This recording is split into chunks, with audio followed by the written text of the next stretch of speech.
Okay. Hello, hello. Alicia Galvin is here. She is a registered dietitian. She is a teacher. She teaches other dietitians and professionals about all things microbiome. She is an expert in the vaginal microbiome test from Microbiome Labs and the stool test. And there are new hormonal female products coming out in January. We can't wait to tell you about that. I know a lot of you did get the vaginal microbiome test after our webinar last month.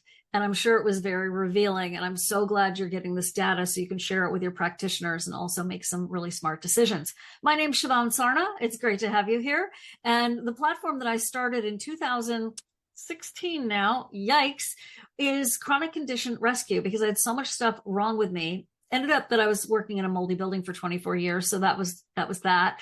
But I also had SIBO, and therefore I started SIBO SOS, and I'm working on my 11th summit releasing February 2025 on the new science and wisdom of menopause. Could be my Sistine Chapel because it's going to be super, super cool. And Alicia is going to be talking to us today about the microbiome stool test that is from Microbiome Labs. So I'm going to hand things over to her. She's going to share your slides. I'm going to hide myself. I will still be here. I'm not like going off to get a cafe. I'm going to be right here. I just hide myself to reduce distraction. And we will check in with the Q&As, Q's, and get you some A's at the end. So thank you, Alicia, for being here. We love having you, and welcome one and all. Thank you. Yeah, thank you so much. I always enjoy speaking to your audience and doing these because we always get such wonderful questions and discussions. And as Shivan said, we're going to be talking about poop. We're going to be talking about your microbiome and how you can assess it through a functional microbiome analysis. And Shivan has already sort of jumped the gun with, and I guess had a premonition of what I was going to ask you as my first slide. But I am curious. Oh, you're good. I'm curious though, if any of you have, if you've done the stool testing on yourself, which many of you said that you have, how many of you are currently familiar with BiomeFx? If it's one that you have run, or maybe if you're a practitioner, you're running it, or if you're a patient, maybe a practitioner has run it on you. Is anybody, feel free to put it in the webinar chat. One being yes, or you can just say yes, or two being no, if that's something that you haven't done before. So not familiar, so no, a couple of no's and some yeses. Okay, so this might be kind of a newer concept then. Yeah, just give us the beginner's mind version. Yeah. And then, right. Of course, there are those of you who have done stool testing, so which we know from Shivan's earlier question. So what I want to talk about first, before we dive into the test itself, is I want to just go back and talk a little bit about what a healthy microbiome is and just the overall impact that it has on health. So our microbiome produces many different things, some of those being postbiotics. An example of a well-known postbiotic would be like a short-chain fatty acid, like butyrate. So essentially, these are things that our microbiome and our bacteria make that have some sort of a benefit for our health. So it's not necessarily the probiotic itself, but it's what they're making. So short-chain fatty acid would be part of that. A healthy microbiome also helps to contribute to a really healthy functioning intestinal barrier system, which we all know the concept around leaky gut and how important our intact intestinal barrier is. And then also a healthy microbiome is going to be less inflammatory. So there's not going to be as many inflammatory microbes and inflammatory byproducts. And so people who have, in the research, we see that those people who have a really healthy microbiome are much less likely to experience chronic disease. So this is, if you've seen Microbiome Labs literature or listened to our webinars, you've probably seen this before, but just as a review, on the left-hand side, we have a healthy gut. So this is when we have good bacterial balance, we have low levels of pathogens, a strong mucus barrier. On the right-hand side, you'll see this is what happens with leaky gut. So when you have an imbalance of bacteria or dysbiosis, when you don't have enough keystone strains. So if you don't have enough Akkermansia, Faecalibacterium, or very specific strains that play a disproportionately large role in helping to keep our gut healthy. We don't have enough of different types, or if we have low diversity, so if we have just a few types of bacteria, we don't have enough of those postbiotics or those short-chain fatty acids because they play a role in our immune health and our gut health. We don't have this nice thick mucosal layer if that has been degraded through overuse of things like consumption of emulsifiers in the diet or a dysbiotic environment. If we have a disrupted immune response, which can lead to things like autoimmune conditions and chronic inflammation, and then if we have a dysfunctional gut barrier. So these are all going to be things that will constitute a dysbiotic or a leaky gut. And then again, too many LPSs, which are these highly immune stimulating byproducts that our microbes will make. Too many of those getting into the bloodstream will lead to chronic inflammation. Now, what can cause this disruption? So we have something called the exposome, and essentially the exposome are just anything that we can come into contact with in our day-to-day environment that can have an influence on the microbiome. So that can be medications like antibiotics or even natural antimicrobial herbs if they're used in excess, infections, excessive alcohol, smoking, stress is a huge one. How many of you are stressed? Because I'm sure most of us are, especially around the holidays. Travel around the holidays, here we are coming up. Travel can influence your microbiome. Saturated fats, excessive saturated fats in the standard American diet, environmental toxins like glyphosate, heavy metals, mold toxicity for sure, lack of sleep, and then really intense exercise. So, like your triathlons, your marathoners, those types of people. And this can influence our overall health and well-being. We have these different axes. So we talk about like the gut-brain axis or the gut-heart axis or the gut-skin axis. So if you think about all of these other systems of our body, pretty much all of them you can link right back to the microbiome and how the microbiome is functioning, whether it be functioning really well and so therefore promoting health, or is it dysfunctioning and therefore promoting more of a disease state. And so I thought this was a nice little schematic that shows just the massive influence that our gut microbiome has on overall health. But how do we measure it? So again, these different risk factors that we've talked about that can lead to that dysbiotic function. And when we think about the function of the microbiome, it's this whole ecosystem. It's this like city that's inside of us. We think that they're,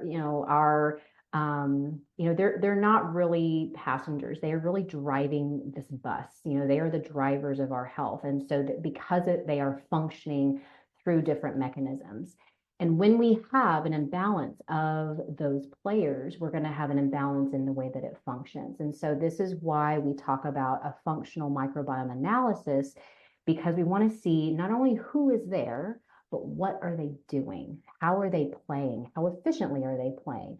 We don't just want to have a roster of, the football players on the team. We want to know how well do they play? How are they actually going to help the team to win? That's essentially what we're looking at when we're looking at a functional microbiome analysis. So it's kind of a paradigm shift away from the traditional, stool test, which is just test and look to see who's.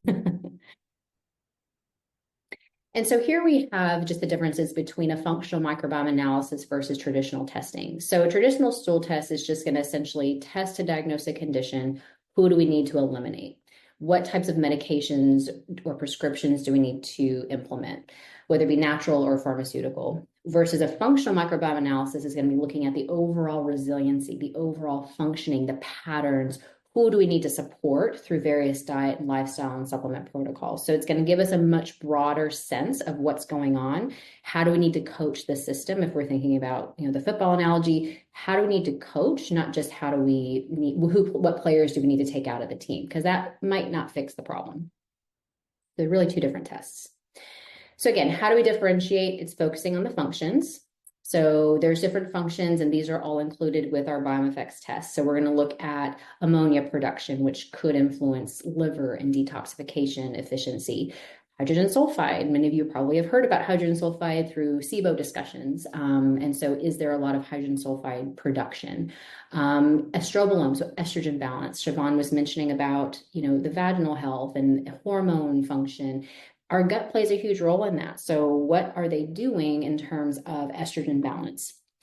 Then we want to look at that healthy ecosystem that's going to be resilient enough to naturally inhibit pathogens. Because if a pathogen is allowed to come in, there usually is a dysfunction in the gut that's allowing for that door to open for those pathogens to come in. So it's more of a build up and crowd out versus a kill always. Now, there's going to be different exceptions to the rule, of course. There will be situations where you'll need to come in with more aggressive treatment, but in general, if we can try to support more of a healthy ecosystem, that may have better long-term impacts. And dysbiosis, as we saw earlier, it's going to affect more than just gut symptoms. So maybe someone has a lot of eczema, or they have cardiovascular dysfunction or cardiovascular disease. They may not have a lot of GI symptoms, but their gut still could be influencing that health condition. So a functional microbiome analysis, let's go through what BiomeFx is going to look at and how that differs from other functional stool testing that's on the market. Now, this is an example of just the first page of the report. So, and I'm not going to go through the whole report because it's a hefty report. There's a lot to it. So I'm just going to kind of skim the surface, and we can certainly talk through in Q&A, or if you're a healthcare provider ordering this, we offer clinical consults that you can go through the test with a clinician.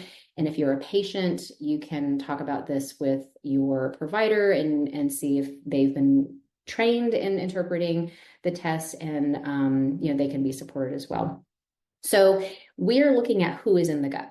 We're looking at things like diversity levels, because diversity, which is just all the different types of species and how they come together and who's there and the overall composition and patterns, that's going to tell us a lot about the resiliency of the gut. So who's there, who's in the community.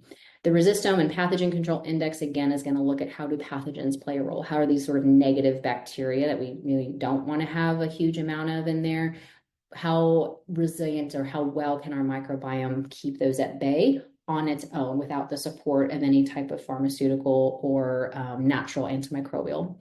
And then we look at the keystones. So keystones are like your Instagram influencers. They are a very small percentage of the users, but they have a huge impact on the function of the gut.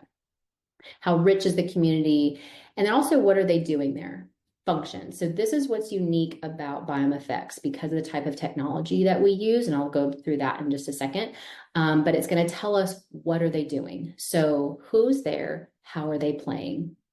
What kind of functional chemistries, whether it be GABA production or short-chain fatty acid production, how are they interacting with the environment in order to carry out those functions? And then we look at, is there balance? Because there's certain patterns in the gut, because if there's certain large groups of microbes that are taking up a whole lot more real estate than other types of microbes, then that's going to cause a global imbalance in the gut. And we can kind of look at those really high 50,000-foot level views to see generally how balanced is the microbiome. And then how do we restore it? With this information, how do we then coach those players to bring that balance and help them play better? So again, here's that alpha diversity. So again, just how many species are in the gut compared to a healthy US cohort. And then we look to see, is there evenness? So are there lots of different species? And then are they very evenly distributed? Those are the two things we want to see with alpha diversity. Beta diversity tells us the quality. So it's not enough to just know how many types of species you have, because if you have a bunch of plants and they're in the desert, you don't want them all to be tropical plants, because tropical plants are probably not going to do very well in a desert. So you want to make sure that the composition of the diversity of who's there is going to thrive and be the types of microbes that you would want to have in that particular environment. So it's not just enough to know how many, but we want to know the quality. And also just that interspecies diversity, which is what I was mentioning as far as the composition. Then we have the pathobiome, which is looking at a pathogen control index, the different pathogen species, and you can see here a list of all the different pathogens that are tested on the test. So we look at different opportunistic pathogens as well as some protists and fungi. And then so this is just telling you what I'm telling you. Now, the dysbiosis ratios are going to be that 50,000-foot level. So these are looking at these big groups called phylum that are going to take up the most real estate in the gut. So all of our bacteria, all the trillions of microbes, they all belong to 4 main phyla, these really big groups. And in the research, there are patterns for these big groups of a certain sort of balance between each other. So Firmicutes to Bacteroides, we want about a 1-to-1 ratio. So as you can see here, there is a huge swing favoring the Firmicutes, which is that dark blue. So that ratio is extremely high. This is not what we want to see. We want to see it much more evenly distributed, which is what you see on that left-hand side of that column. Same thing with, if you look right below it, the actinobacteria. Again, these are these big groups. We see that there's a huge balance or a favoring of actinobacteria. Not what we want. We want to see more of that even distribution. So just without even looking at the rest of the person's test, we know that this person at a very high level has a real imbalance with their bacteria. Now, the keystone species, again, these are your Instagram influencers. They're going to play a huge role with many different types of outcomes. Some of them are really specific for helping to maintain the gut barrier system. Some of them are really specific to help with gut-brain functioning. Some of them are really good about making short-chain fatty acids, like this Faecalibacter prausnitzii. And they are also the ones that make sure that everybody's playing by the rules. These are like your referees on the football field. They are making sure that everyone's following the rules. Everyone's where they're supposed to be. You don't have, too many people on the field. You don't have too few people on the field. So they're the ones that are there kind of keeping everybody in check. So if we don't have enough of these keystones, the game is not going to be played very well. So we want to make sure that we're creating that environment for these to thrive. Now, functional analysis is looking at genes. So what we're looking at in BiomeFx, when you take that poop and you put it in the little thing and you send it off with the kit, we're looking at the genetics of these microbes. We're not looking at your genetics as a human. We are looking at the genes. Now, if we think about genetics, if you've ever had genetic testing, genes for us, for humans, code for functions. So if you have a gene SNP, like for example, MTHFR, I think most people are probably familiar with that. That's going to code for how well your body can utilize and process and metabolize folate. So if you have a deficiency in that particular gene, your body can't process that folate very well, or it's going to affect that folate functioning. Versus if you have the proper functioning gene, it's going to basically dictate how well you can process folate. So we're kind of doing the same thing with the genes for the bacteria. What we're looking at are genes that code for certain functions. So do you have enough bacteria that have the genes to make short-chain fatty acids? Do you have the genes or enough bacteria that code for making or producing certain byproducts of protein metabolism? Because bacteria can ferment carbs and fiber as well as proteins. We also do the same thing for hormones and neurotransmitters. So a key thing to understand is that we're not looking at the end product. We're not looking at histamine production. We are looking for, does the microbiome have the capacity and have the right genetic profile to make histamine? And then also vitamins. So we look at B vitamins, several different B vitamins, as well as vitamin K2. So if the functions are too high or too low, that tells us the function of the microbiome. So if we don't have enough short-chain fatty acids, if we don't have enough of those fermenters, why? Has that person had a lot of dysbiosis risk factors? Did they just go through a round of antibiotics? Are they not eating a really diverse high-fiber diet? Are they eating a standard American diet? Are they super stressed? So if we don't have enough, if those short-chain fatty acid functioning pathways are low, why? Also, who are we feeding? So a really high protein, high fat diet is going to favor certain types of microbes, and it's not going to feed other types. So the different types of fibers and fuel that we choose to eat are going to influence who is in the microbiome. And then digestive.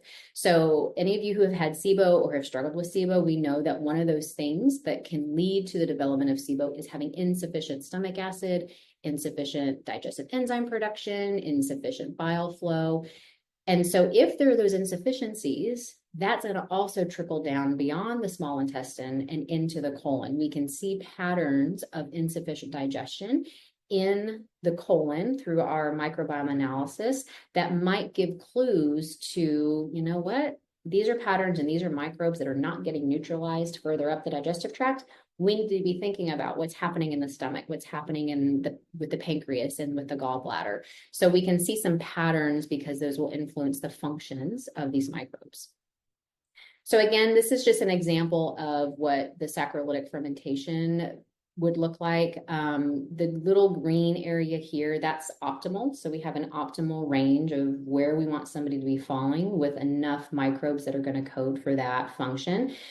The green area, the light green area is, okay, we need to be paying attention to this because they're outside of that optimal range. And then the yellow would be they're outside of that kind of considered healthy percentile. And so we really need to be more aggressive with looking at, why is somebody overproducing butyrate? Do they have over fermentation? This would be potentially like a SIBO case. They're over fermenting. They have many more pathways that are geared towards that saccharolytic fermentation. Now, with proteolytic fermentation, this is when you have a lot of microbes that are fermenting protein. So if someone has a lot of protein making it from the stomach through the small intestine undigested and not really being broken down efficiently, that can lead to feeding microbes that have a lot of protein fermentation potential. And so when I see someone who has a lot of elevations in their, like, the examples here, their histamine, their P-cresol, some of these methane, or methane can be one of them, but any of these protein fermentation pathways, I'm thinking immediately about things like SIBO, low stomach acid, maybe H. pylori, things that are going to be affecting that upper gut digestion potential, because we shouldn't be having a ton of protein making it to the colon. It should be digested and absorbed starting in the stomach and then absorbed through in the small intestine. These are some other functional markers that we look at. Again, just for time, I'm not going to go through everything, but just so you have an idea of the other functional markers that we look at. This would be an example of some of those other things. And again, we're looking for how well is the microbiome able to make GABA? How well is the microbiome able to make glutathione, histamine, and so on and so forth. Now, what makes our test different from other tests on the market? It has to do with the technology. How are we able to even tell what the microbiome is even doing?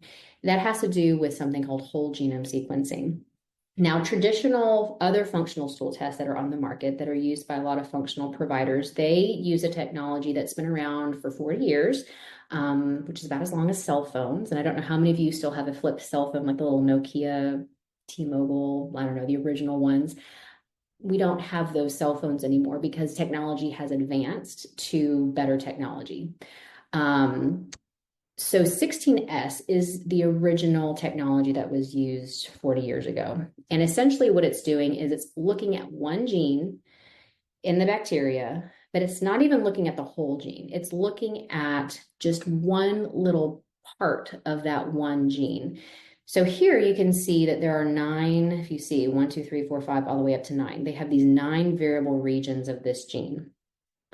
That's kind of like a fingerprint for that bacteria. But in 16S, they're only looking at 1 or 2 regions of that one gene that then they're spitting out to saying, oh, this is Akkermansia, or oh, this is Faecalibacterium. So it's not really looking at that whole genome of the bacteria. 16S can only get down to the genus level. So if you look here, the genus level is here. Canis, just as an example, Canis is the or the genus that your Chihuahua would belong to. It's also the genus of a wolf. Well, we know that a Chihuahua is not going to be the same kind of animal as a wolf or a fox. Very, very different functions, very different type of animal, but they're part of the same genus. So if you're only getting to the genus level for bacteria, that's as far as you can go with testing and analysis. You're missing a whole lot of specificity with how that microbe is really functioning. So keep that in mind when we're looking at these other tests, or when you're seeing just a genus that's being spit out, like Bacillus spp or Staphylococcus spp. That's just looking at the genus. It's not going to get down to that strain level, which is where you're saying the Chihuahua versus the wolf. So really, you're just getting a few pieces of the puzzle with 16S. So in this case, you're seeing, this is an example of somebody who has dark hair, somebody who has probably a man because he's got a little bit of facial hair, a little bit darker skin, but you wouldn't be able to say exactly who this is. So the accuracy level, what you're getting is not going to be as accurate as with whole genome sequencing. And 16S cannot identify viruses, fungi, and protists.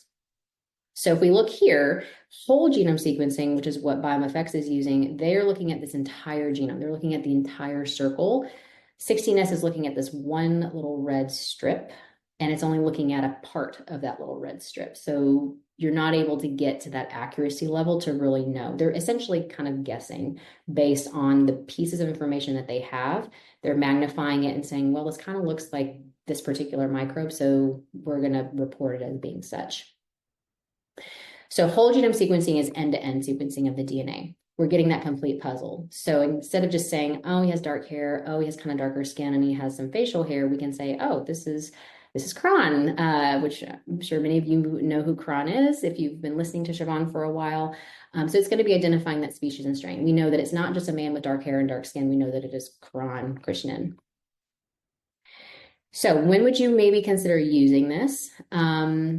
It would be a little bit more limited in those with, kind of that clinical, the microbiology, parasitology, stool chemistry. It's going to be limited to those who have more GI specific conditions, that in the traditional sense. But a functional microbiome analysis is going to be looking at not only those things. So are they suffering from diarrhea, constipation, bloating, but it's also going to look at anyone who's been exposed to any type of dysbiosis risk factor, stress, dietary changes, frequent antibiotics, or if they have systemic disease, like I said, some of these chronic conditions that you might suffer from or have patients that suffer from, how is your gut influencing maybe those other systems that are outside the GI tract? It also, for like skin and other non-related, non-GI related conditions and vice versa. And then it also helps to give some of that clinical insight and direction to that next course of action. So remember I said there might be situations where you would want to do more aggressive treatment. If you do a functional microbiome analysis and you get the diversity levels and you get these different types of inputs, you can see, is this person really depleted? Have they already been through a lot of antimicrobial regimens? And is their gut really depleted? Do we maybe want to be more cautious about going in and doing another aggressive protocol? Or do they have a pretty resilient gut with a lot of diversity and some decent levels of keystones? Maybe their gut could withstand more of an aggressive protocol. And so how do we then tailor our intervention methods to be more in tune with the health of the microbiome?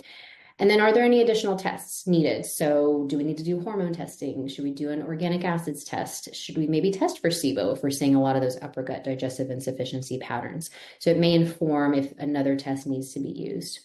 So again, this is not about diagnosing conditions or just looking at single markers on a test. It is about gaining this overall insight, this clear, resiliency of the microbiome, and as well as balance. So just as resources, if you're a provider, there are some report recommendation resources available to you that do go through the report, especially if you're newer, that goes through diet, nutrition, lifestyle, supplementation, recommendations for each marker. But then, of course, I highly recommend if you are a provider, that you schedule a clinical consult with one of the consultants who can walk you through your first few tests that you're running, because that's where you're going to really learn how to do the test interpretation and then go through the patterns. So again, it is the first. It came out several years ago. I believe it was like 4 or 5 years now, but it was the first functional microbiome analysis on the market using that whole genome sequencing.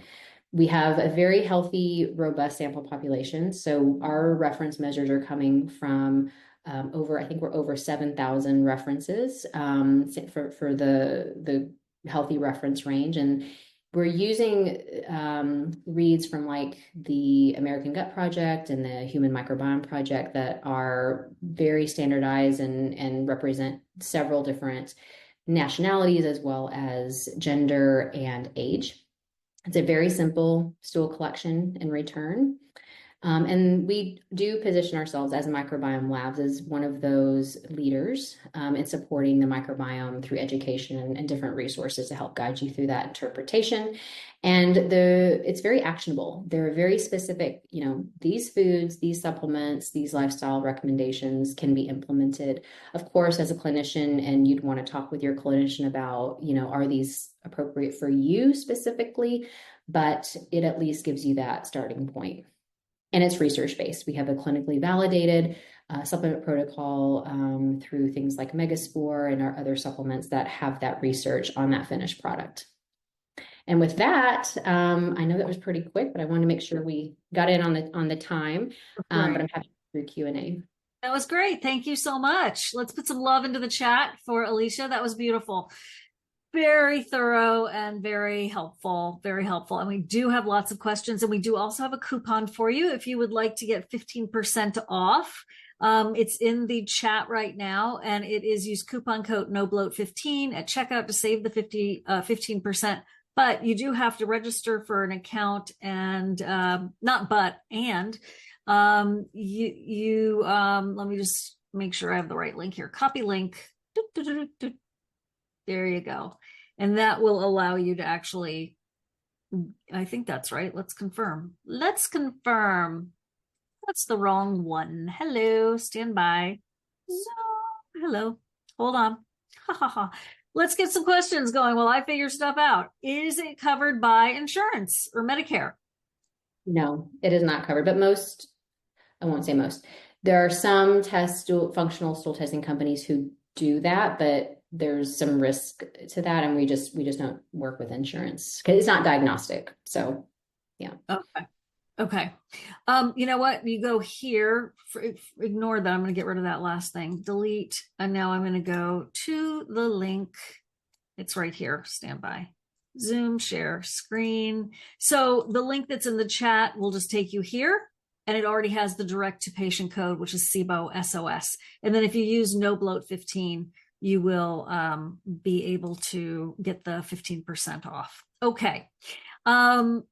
Let's see. We also have a bonus for you of Alicia's slides, as well as a masterclass from Kiran Krishnan, who is the co-founder of Microbiome Labs. And I'll show you that. And that is if you order today before 6 p.m. Eastern. And this is what it is. It's spore-based probiotics, a user's guide with Kiran Krishnan. So he's the co-founder and co-creator of Megaspore and so many other formulas, but that's what this is in case you decided to go for really buying anything from Microbiome Labs today before 6 p.m. Eastern.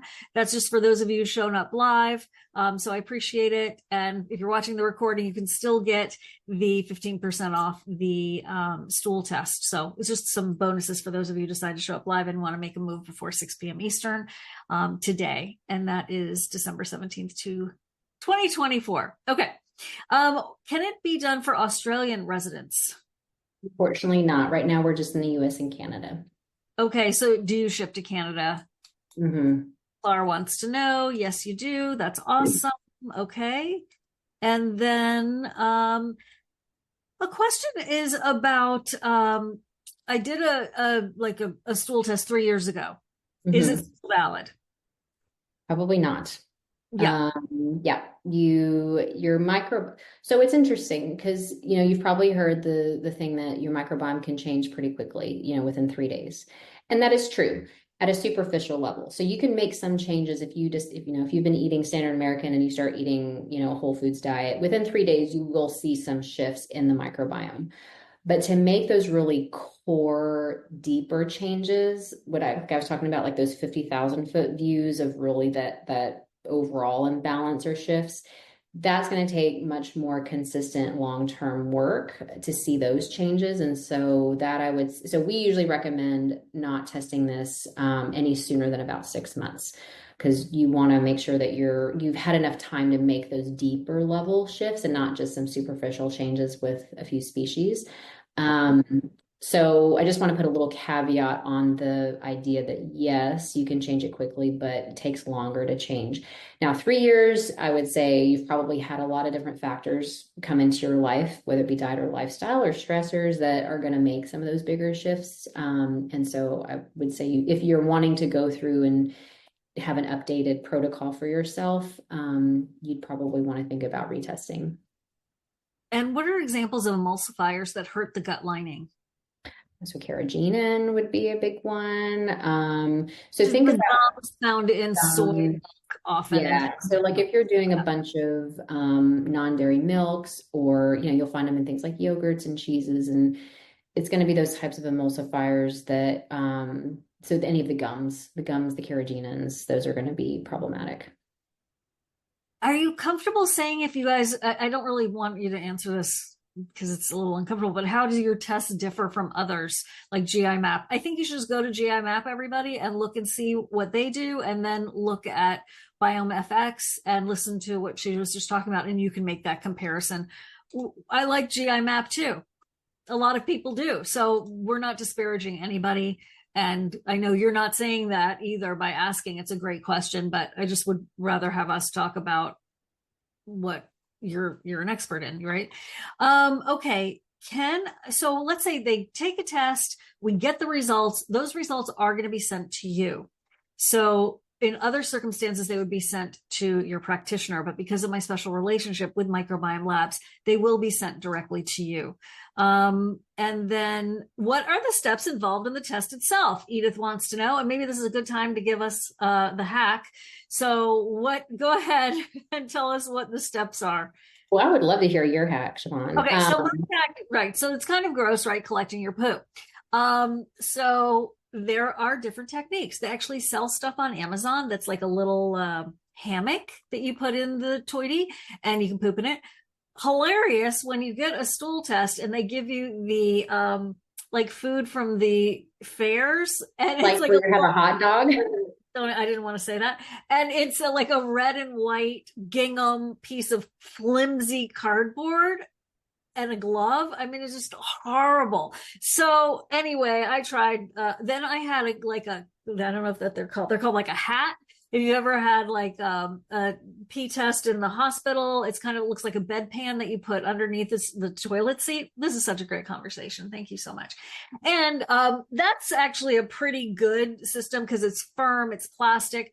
But then they said to like line it with tin foil, but then you still have to touch it. So this is what I did. I got a grocery bag and you just poop into the grocery bag. You know, the little plastic bags that don't recycle, unfortunately. And then you have a way of like having your hand outside the bag, and you can do your little scooping and putting it into the test tubes and the little vials that way. So that's my very unglamorous hack. Poop into. That's genius, really. Because if you have like a built-in glove and what, right. That's exactly. genius. Thank you. This is my lane of genius, everybody. I'm so proud. Thank you very much. Please. I love that. Yeah. All right, tips. And if anyone else has a tip, we'd be happy to have it here in the chat. Yeah, I really can't compete with your tip though. Okay. Like I really can't. I have no other better way to do it. I am finishing 2024 strong. Like, yeah, I mean, yeah, because the way I did it, like my poop was I just got like one of those big plastic disposable little like container things, because then it's like hard and you can like take a little shovel, because it comes, so there's like a little vial and you there's a little tiny shovel thing that comes with it, and you don't need a ton of poop. You just need enough to cover just the little top part. And so you scoop out the poop, kind of go through, scoop it in, and then you just fill the little piece, you screw it on, you do a little shake to have it mixed with the solution that helps with the DNA extraction, and then that's it. The other nice thing is, because we're testing, I do want to make this point, because we're testing genetics, you don't have to stop enzymes, you don't have to stop your, steroid, you don't have to stop any of the traditional things that you have to stop before collection, because it's not going to affect the genetics. Now, I will say, if you've been on antibiotics or if you've been on an antimicrobial protocol, you may want to wait maybe like 2 weeks before collecting, just because there might be some shifts in the microbiome as a result of that medication. But it also depends on your goal. If you're really wanting to see how those antibiotics affected your gut, well, you could test sooner. But if you're wanting to see more about the recovery of the microbiome and just have a little bit more of a baseline, then you would want to wait. That's really the only thing that you may want to factor with when you choose to do the test. Could you repeat that again? Sorry, I was typing for somebody. What was the thing you just said? Just antibiotics or antimicrobial. Oh, okay. Sure. That would be the only thing you may want to stop or be mindful of when you test, but otherwise you don't have to stop your other supplements before testing. What do you think about a 3-day sample collection, or is it just 1 day? It's a 1 day. It's a 1 day collection. Yeah. Unofficially, do you feel like people could like put a little in for over a couple of days, or would you say, no, don't do that? You could in theory, because it's very stable. It's it's very stable. So you're not gonna like mess up anything. Okay. Let's see. Naveed is saying, is the H. pylori check? I'm not really sure. Does it check for H. pylori? Yes, it does. Okay, cool. And then let's see. Random, meaning that it's just not talking about exactly about the test, but I'm frequently constipated. Should I avoid creatine?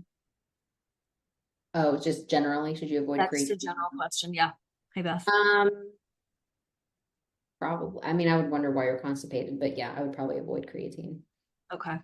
All right. We are going to go back to some people who submitted very much at the top of the question. Hi, Alicia. What treatment do you typically use for your patients when someone has multiple strep overgrowths and typical oral bacteria in the colon, presence of IMO and EPI too? And in your experience, the typical root cause for this issue? Thank you. So you have lots of strep. So it sounds to me a lot of upper gut digestive, because strep is one of those things that's going to come along with low stomach acid. So if you've been on PPIs or if you have H. pylori, if you've had chronic stress, that's, starting to suppress that stomach acid. So you said strep, and then what else was on there? So digestive insufficiency for one. Typical oral bacteria in the colon, IMO, which is intestinal overgrowth, for those of you who are like, what is she saying? And then EPI, I don't even know what EPI is off the top of my head. Exocrine pancreatic insufficiency. Oh, got it. Yeah, so it sounds like definitely some low stomach acid. So I'd want to know why the low stomach acid. Is it because there's H. pylori? If that's the case, would definitely think about using like PyloGuard, which is a specific probiotic. It's actually a ghost biotic. It's not alive, that binds H. pylori and helps to escort it out of the system. If you've been on PPIs, then, and if that's the reason for low stomach acid, then I would say FODMAPE's actually great. It helps to break down those highly fermentable fibers that sometimes can cause back pressure, and that back pressure can lead to some of that reflux. Yeah, good digestive enzymes for, if you have low stomach acid, you're not going to get the signal to then stimulate those digestive enzymes to be secreted, because part of what stimulates enzymes to be secreted is a proper level of acidity in the stomach. So I definitely would want to have some digestive enzymes. But yeah, if you have a lot of oral microbes that are translocating from the mouth to the colon, you're missing out a lot of digestive checkpoints, whether it be bile, stomach acid, or in your case, exocrine pancreatic insufficiency. So I would definitely be thinking about upper gut. Yeah. All right. Does IgY affect the microbiome test result? No. Okay. We're going to go a little faster. Cost, please. Do you know how much it costs off the top of your head? It's kind of not her arena. She's like the science. I couldn't. She's like the talent. She's the pretty one, so she doesn't deal with like the money. I should know that. That would be that person. But I'll look. Everybody can look it up on the site. It's very yeah. When you log into your D2P account, you'll be able to see the price. Yeah. I can't remember right now, and I don't want to take the time to do that whenever we can do that, because I'd rather get to the questions. Okay. Oh my gosh, we need to really go faster. I have to do soap sud enemas to go to the bathroom. Can I do the poop test collected from an enema? Yeah. Yeah. Now, John, I have to ask you about the soap suds enema. It sounds like you want some viscosity, you want some lubrication. Have you talked to your doctor about that? What kind of soap are you using? Some soaps have a lot of toxins in them, so maybe it's Castile Dr. Bronner's and it's okay. I don't know. But have you tried coffee enemas? I just want to make sure that what you're putting into your very, very thin mucous membrane there is something that is healthy for you. So I'm just curious about that. Hello, Mice Ann. Second GI map stool test shows new growth of opportunistic bacteria and worse H. pylori via gut after doing 4 months of gut protocol to clear parasites. Got worse after the first time. What can I do to repair and get rid of the bacteria? Okay, that's a big question. That's a big question. But let's get some tips. Yeah. So, okay. So you did a parasite cleanse. I'm sorry. I'm trying to follow. Yeah, basically she did her parasite cleanse and then H. pylori got worse. Oh, okay. Did you do anything for the H. pylori? Any Right. intervention? And type that in if you can. Just to confirm, it's not available in the UK. I think you already answered that. It's Not not yet. not yet. Not Not yet. yet. Yeah. When dysbiosis ratio is high, must one use antibiotics to be that conventional or herbal to get that ratio favorable again? Or can we instead use 1, 2, or 3 probiotic supplements as additions to help shuffle things up and get the dysbiosis back in range without having brought the sledgehammers of the antibiotics? Great question. So actually, depending on the type of the dysbiosis ratio, depending on which ones are high or low, those actually can tell us about, again, the function. So as an example, if Firmicutes is really heavily favored, like we saw in the example, that goes along with upper gut digestive insufficiencies and also gut liver. So bile flow and function. I'm always thinking about bile when I see that Firmicutes is really, really heavily elevated. And I'm thinking about digestive insufficiency. And usually if I see that really elevated, other patterns in the test also confirm that. Same thing with actinobacteria. So what we saw was that those Firmicutes were really elevated, that dark blue, and then the actinobacteria in the example was really high. And again, that's going to be digestive insufficiency. So if I see that, it's not as much about like the supplement, it's the why is it shifted and what can we do to address that. The other thing would be like proteobacteria, very highly inflammatory phylum. Lots of gram-negative LPS producing species. So if that's the case, I'm going to be wanting to do something to work on the gut barrier system, the mucosal membrane, something to help bind up all of those LPSs that are being, given off by the bacteria. So I would say it's not as simple of an answer as you just would do an antimicrobial and then probiotics. Again, these patterns of these shifts inform us on the function of the digestive tract and what else might be going on that we can address to get more to that root cause. So I would say it depends. Okay, I'm everybody, please put your questions in the Q&A box, not the chat. Sorry. And I missed, like, there's a ton of, how much is it? It's $4.50. But take 15% off. That's just, I'm reading your comments. If you don't have a practitioner, can I order directly and consult with one of your providers? So John, I'm not a provider. I'm a patient advocate with a special relationship with Microbiome Labs that allows me to pass savings on to you and to get you in directly with it, and then take that information and get with a provider. And so, and I'm not going to say anything else, but there are a lot of ways to get interpretations these days. And so I don't know, is there a sample test result that we can show anybody? I didn't ask for that beforehand. I should have done that. Yes, I can actually, you want me to pull it up now or do you want me to just like email it? Yeah, go ahead. Because Jan, I reposted the proper link. So let me go. How long is this meeting? We have 7 minutes left. We are running out of time.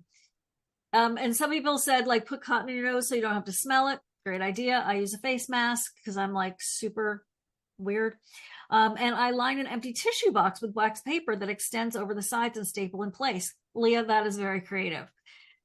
The part of the problem is, like, you don't want to get whatever you're using wet in the toilet. And so it becomes quite awkward. So that's why I also like the grocery bag, because it's just like, yeah. I literally never thought I would be talking about this. Okay. All right. Let me just confirm I have the right link, everybody. Okay. Use code NOBLOAT15. Yep, I see that I put in the wrong link. Hang on. Nope, that is the right link.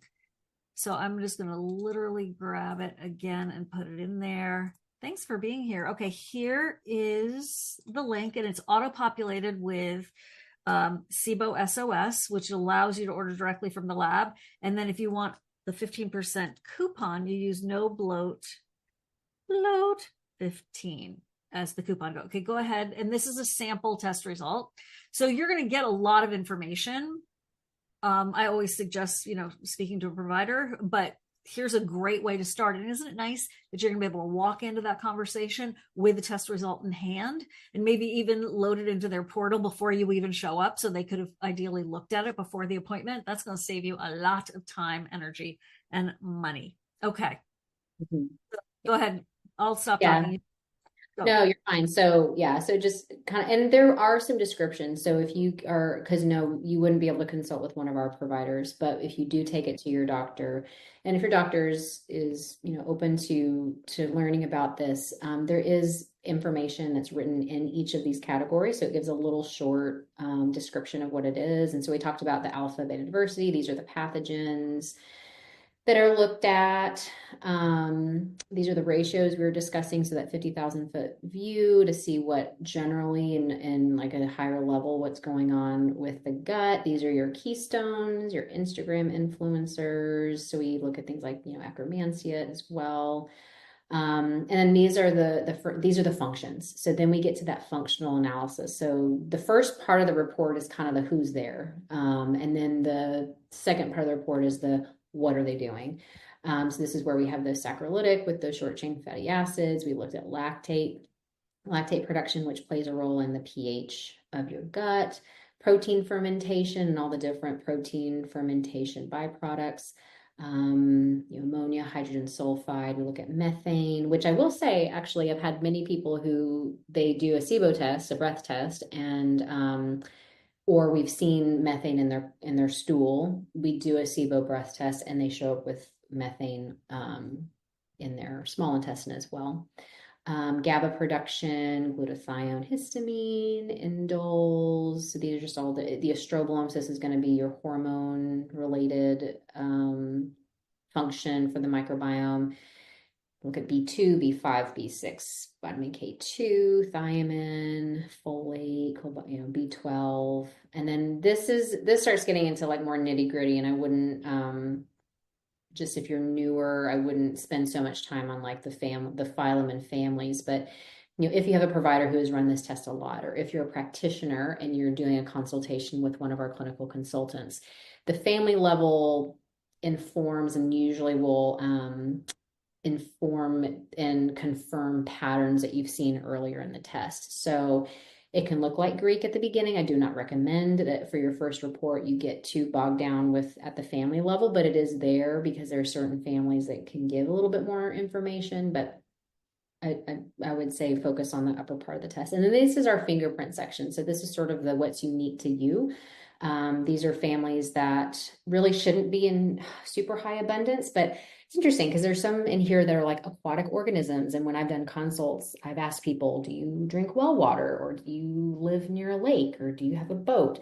And usually the answer is yes, because why else would you have an aquatic organism in you unless you're involved in like water a lot? So there's certain ones that are just interesting that again could inform environmental aspects or dietary aspects.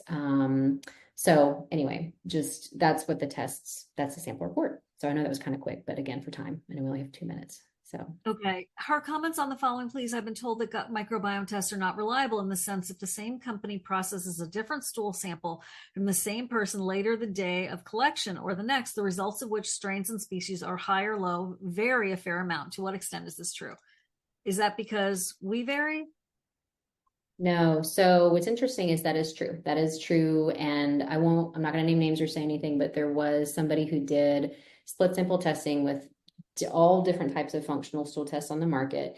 And with a lot of the other companies, and this was a third party. This was not at all, this was just a practitioner who wanted to do it on their own. Did split sample testing.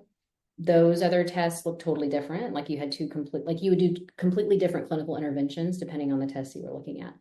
With BiomeFx, though, it was the same. And this was three different samples on 2 different days. All of the samples across the board, all 3 tests looked not exactly the same, but very similar enough to where your clinical recommendations would not vary depending on the test that you were looking at. I think that's the thing that's important is it's not about having a test that looks exactly the same because there will be variation.